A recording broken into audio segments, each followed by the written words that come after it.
Bonjour à tous, bienvenue à une autre session virtuelle de notre deuxième conférence annuelle sur les technologies de mobilité intelligente à faible émission de carbone. Étant moi-même une fière Montréalaise, je suis vraiment heureuse de recevoir cet après-midi Monsieur Eric Alan Caldwell, qui est conseiller de ville dans Mercier-Hochelaga-Maisonneuve et il est également membre du conseil exécutif responsable de l'urbanisme, de la mobilité et de l'Office de consultation publique de Montréal depuis 2013. Dans le cadre de ses fonctions, Monsieur Caldwell accorde une importance particulière aux questions entourant le redéveloppement de grands secteurs urbains montréalais, la création de quartiers socialement mixtes et à l'amélioration de l'offre en transport collectif et actif, une vision qui s'aligne entièrement avec la mission du CRITUC. Pour débuter, j'aimerais souligner que la ville de Montréal est vraiment un exemple à travers le pays. C'est une ville verte, innovante, visionnaire. Et en plus d'être représentée par une femme de conviction, la mairesse Valérie Plante, Montréal est dirigée par une équipe ayant à cœur le développement durable dans un contexte urbain. Donc, afin de présenter la vision de la ville de Montréal et de son administration en environnement et en transport urbain, nous recevons aujourd'hui Monsieur Eric Alan Caldwell. Bienvenue. Merci beaucoup, Carla. Si vous me permettez, c'est la plus belle introduction que j'ai eue de l'année. Alors, je suis vraiment honoré. Écoutez, merci beaucoup de l'invitation. Premièrement, très content de venir parler de la vision de Montréal. Je vais essayer d'être bref et concis parce que je veux qu'on ait une période d'échange. Clairement, au niveau de la mobilité, et je vais parler au niveau de la mobilité dans un premier temps, puis après, plus spécifiquement, notre planification, les défis qu'on a pour la planification du transport public collectif en période post-pandémie. Donc, clairement, la Ville de Montréal, l'orientation est assez claire et simple, c'est-à-dire pour la mobilité des personnes, on mise avant tout sur une mobilité durable axée sur les transports collectifs et actifs. Ça ne veut pas dire que ces transports-là sont exclusifs, mais ça veut dire qu'ils doivent devenir la colonne vertébrale de la mobilité. Ils ne doivent pas devenir un mode complémentaire, ils doivent devenir le mode privilégié. Et l'articulation de notre planification doit se faire autour d'une colonne vertébrale de transport collectif fort et performant.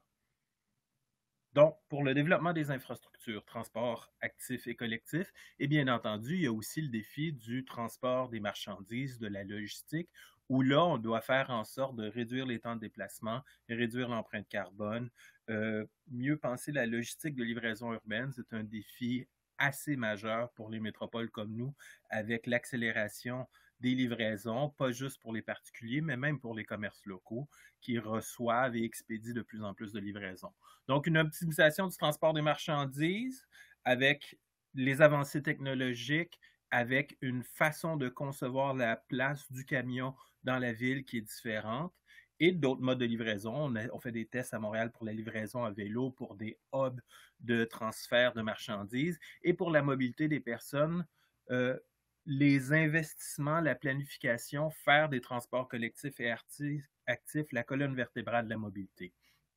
Bon, pour ça, le défi pour le transport collectif, c'est vraiment d'assurer, pour en faire un mode incontournable, la prévisibilité des déplacements. Et surtout dans le monde dans lequel on rentre, où on voudra minimiser le risque en minimisant les imprévus, la prévisibilité des temps de déplacement, des temps d'attente, de la performance du trajet, c'est ce qui peut rendre le transport collectif vraiment attractif par rapport au transport routier classique, où là, il y a les aléas de la circulation. Donc, c'est la clé pour nous. Après, l'autre clé, c'est la répartition de l'espace pour rendre cette ville plus fluide, plus mobile. Et là, c'est fascinant. Quand on regarde dans les anciens exercices de planification, il y avait cette vision-là où on fait progresser tous les modes de mobilité. Des meilleures connexions routières, plus d'autobus, plus de métro, plus de voies cyclables, plus de places aux piétons. Donc, on était dans une perspective de croissance de l'ensemble des modes, mais là, clairement, avec la densité la densité qu'on vit à Montréal et l'attribution de l'espace lié à la mobilité, on est dans la bonne attribution de l'espace pour plus de mobilité. Et là, on sait que les transports collectifs ont un avantage concurrentiel fort, c'est-à-dire avec moins d'espace, on peut être plus efficace pour transporter plus de gens en moins de temps. Donc, la vision de Montréal est somme toute assez claire là-dessus.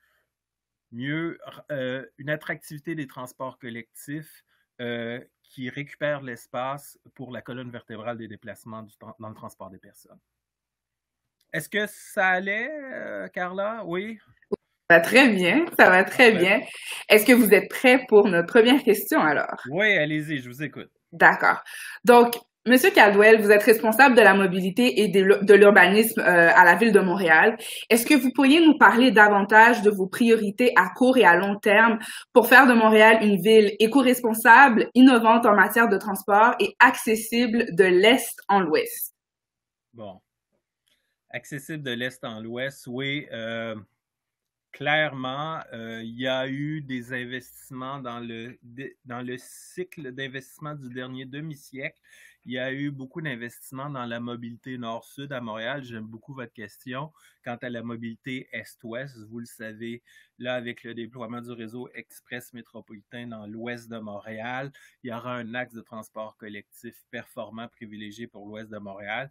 Il reste celui de l'Est, là, ceci dit. Et là, on est très fiers de la présentation qui a été faite conjointement par la mairesse Plante et la ministre de la Métropole, Mme Rouleau, le 14 décembre 2018 au haut du mât du stade quant à la vision pour le développement de l'Est, où on prend une emprise disponible qui a toujours été planifiée pour faire une autoroute, qui est le fameux boulevard Notre-Dame, où on va récupérer l'espace pour le transport des personnes en transport collectif.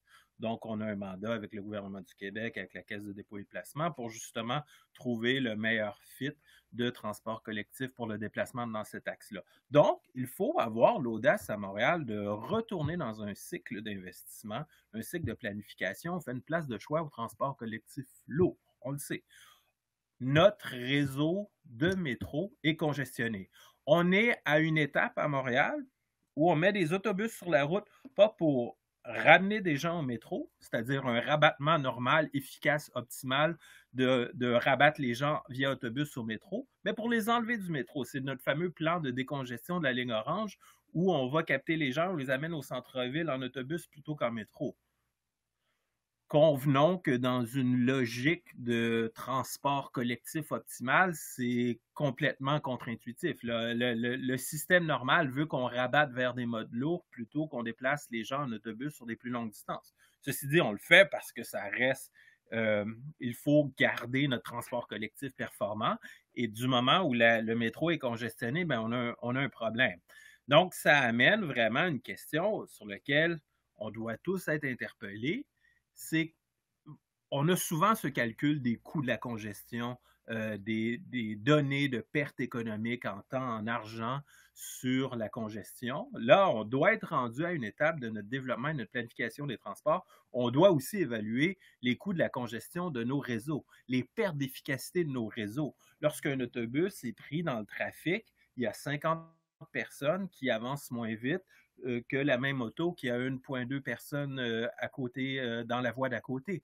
Donc, on doit vraiment se donner des outils en planifiant la ville pour voir comment est-ce qu'on peut être plus efficace. Donc, à court et moyen terme, c'est justement réinvestir dans la planification pour des réseaux lourds de transport collectif, réinvestir dans une desserte efficace de transport actif, dans un rayon de rabattement normal, humain, AirTod classique de ces infrastructures de transport collectif lourd, améliorer le rabattement en autobus, un investissement fort dans 300 autobus hybrides, des investissements importants dans l'électrification, dans des structures qui vont permettre à nos garages, nos centres de transport de recevoir les autobus électriques et une planification de toutes nos emprises où on se pose la question comment est-ce qu'avec le même investissement, on arrive à rendre cette ville plus fluide.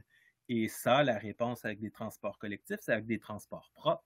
Mais ce défi-là, et je veux vous interpeller, puis l'ensemble des participants du groupe là-dessus, ce défi-là d'arriver à justifier l'investissement en mobilité durable reste entier. On a encore des scénarios d'investissement dans les différents paliers de gouvernement où on vient répondre à un besoin de mobilité. Il y a des gens qui veulent prendre leur métro, on leur donne le métro. Il y a des gens qui veulent circuler en auto, on leur donne une route. Mais ce calcul de la rentabilité de l'investissement en lien avec nos objectifs environnementaux, en lien avec nos objectifs de ville à échelle humaine, sécuritaire, vivante, et en termes de capacité à déplacer les gens, cette articulation claire de la rentabilité de l'investissement en transport on y travaille, mais on constate que c'est un défi pour l'ensemble des municipalités, en particulier Montréal. Merci, c'est super intéressant. Je vais passer à une deuxième question. Vous savez que nous, au Critique, on est vraiment, on prône vraiment la collecte et le partage de données. On pense que c'est super important pour prendre des décisions qui sont responsables. Donc, est-ce que, en fait, à l'heure des technologies de l'information, comment est-ce que la Ville de Montréal compte-t-elle mettre en place un système pour recueillir les données de performance des transports en commun et de ses projets pilotes? Excellente question. Bon, notre société de transport, la STM, arrive à avoir des données assez fines sur les temps de déplacement de tous les déplacements en autobus, arrêt par arrêt, avec la charge de l'autobus, avec la capacité excédentaire en hors pointe aussi, parce qu'un des défis dans une ville est d'offrir, et c'est le défi d'inclusion de populations qui ne se déplacent pas, qui n'ont pas accès à un déplacement efficace en transport collectif. L'inclusion sociale est un volet important de notre conception de la mobilité où il faut permettre à des gens d'avoir accès à l'emploi, d'avoir accès à des structures d'aide, d'avoir accès à des institutions de savoir. Donc, comment est-ce qu'on peut arriver, avec ce qu'on a, à faire mieux, à déplacer plus de monde plus efficacement?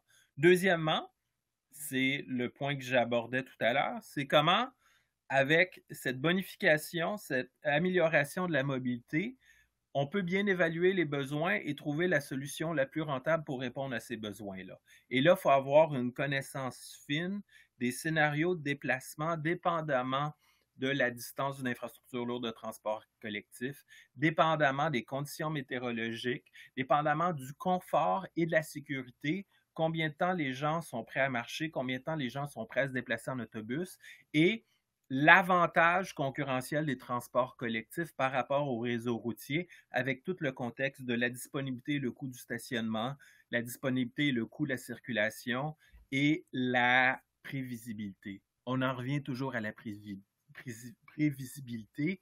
Et là, à Montréal, comme dans d'autres métropoles, on mise beaucoup sur la mobilité intégrée, c'est-à-dire d'intégrer tous les services de mobilité durable dans un scénario où le citoyen est capable d'avoir devant lui les options, leur impact financier sur son portefeuille, l'impact environnemental et la capacité en performance de le mouvoir.